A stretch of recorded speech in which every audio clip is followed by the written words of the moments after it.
तेंसुरा anime में Tempest को हमेशा एक बहुत ही शांत और पीसफुल जगह की तरह दिखाया जाता है जहाँ मॉन्स्टर और इंसान मिलजुल कर रहते हैं। लेकिन अगर तुम अब तक की स्टोरी को ध्यान से देखो तो रियलिटी बिल्कुल अलग है। टेम्पेस्ट एक ऐसी कंट्री बन चुकी है जिससे उलझने की हिम्मत ह्यूमन किंगडम तो क्या कोई डीमन लॉर्ड भी नहीं करता। आज हम बिल्कुल सिंपल और स्ट्रेट फॉरवर्ड बेसिस पे बात करेंगे टेम्पेस्ट की एक्चुअल स्ट्रेंथ है कितनी। किसी भी नेशन की कोर स्ट्रेंथ उसका लीडर होता है, लेकिन यहाँ सबसे बड़ा फैक्टर उसकी रो पावर नहीं बल्कि उसकी अल्टीमेट स्किल राफेल है। राफेल को तुम एक क्वांटम सुपर कंप्यूटर की तरह समझ सकते हो। ये बैटल में प्रोबेबिलिटी कैलकुलेट करता है, मैजिकल्स को परफेक्टली मैनेज करता है और एनिमी के अटैक को रियल टाइम में एडवांस में कैलकुलेट कर देता है। जब लीडर के पास ऐसी फ्लॉलेस इंफॉर्मेशन प्रोसेसिंग पावर हो तो उस नेशन के ब्लाइंड स्पॉट्स प्रैक्टिकली जीरो हो जाते हैं। यहाँ तक कि टेम्पेस्ट की पूरी आर्मी का इवोल्यूशन भी राफेली बैकग्राउंड में परफेक्टली मैनेज करती है। अब आते हैं मिलिट्री पर। नॉर्मल एनिमी से टेम्पेस्ट में रूट बिल्कुल अलग है। रिमोरी ने अपनी पूरी आर्मी को नेम्स दिए हैं जिसने पूरी मिलिट्री का ही सिस्टम म्यूटेट कर दिया है। कमांडर अब नॉर्मल मॉन्स्टर नहीं है। इनकी मिलिट्री डिवीजन ऐसी डिजाइन की गई है कि एक सिंगल जनरल अकेले ही किसी भी देश की आर्मी को न्यूट्रलाइज कर सकता है।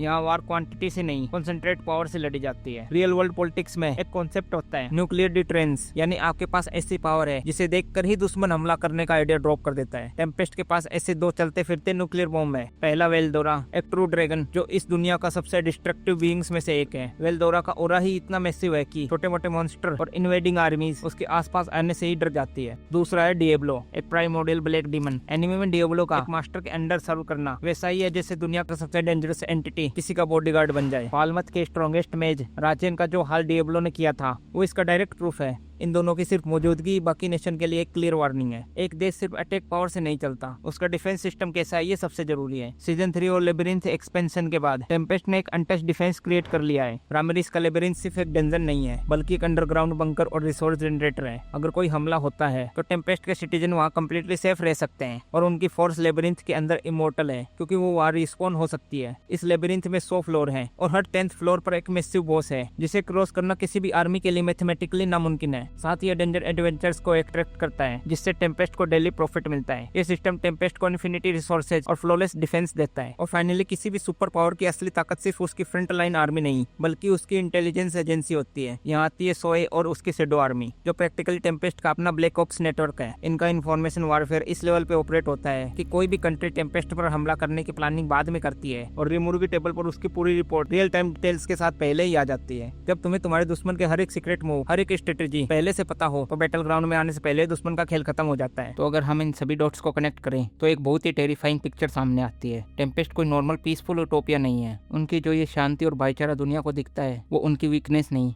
वो उनका सबसे बड़ा कॉन्फिडेंस है। रिमोरो ने पीस थ्रू एब्सोल्यूट डोमिनेंस को इतने गोड टायर लेवल पे एक्सिक्यूट किया है कि अगर तुमने टेम्पेस्ट पर आंख भी उठाई तो तुम सिर्फ एक आर्मी से नहीं, एक फ्लॉलेस एआई, इमोर्टल सोल्जर्स और डूम्सडे लेवल मॉन्स्टर से एक ही वक्त पर लड़ रहे होंगे। क्या इस पूरे 300 वर्ष में कोई एक ऐसा सिंगल एंटिटी या किंगडम एग्जिस्ट करता है जो टेम्पेस्ट के इस फ्लॉलेस डिफेंस को एक्चुअली सेटर कर सके? क्या गाय क्रिम्सन या ईस्टर्न एम्पायर में वो दम है? मुझे कमेंट में अपनी सबसे ब्रूटल और वाइल्ड थ्योरी बताओ। अगर इस ब्रेकडाउन में तुम्हारा पर्सपेक्टिव चेंज किया हो तो वीडियो को लाइक जरूर करना। मैं मिलूंगा तुमसे नेक्स्ट वीडियो में, तब तक के लिए सायोनारा।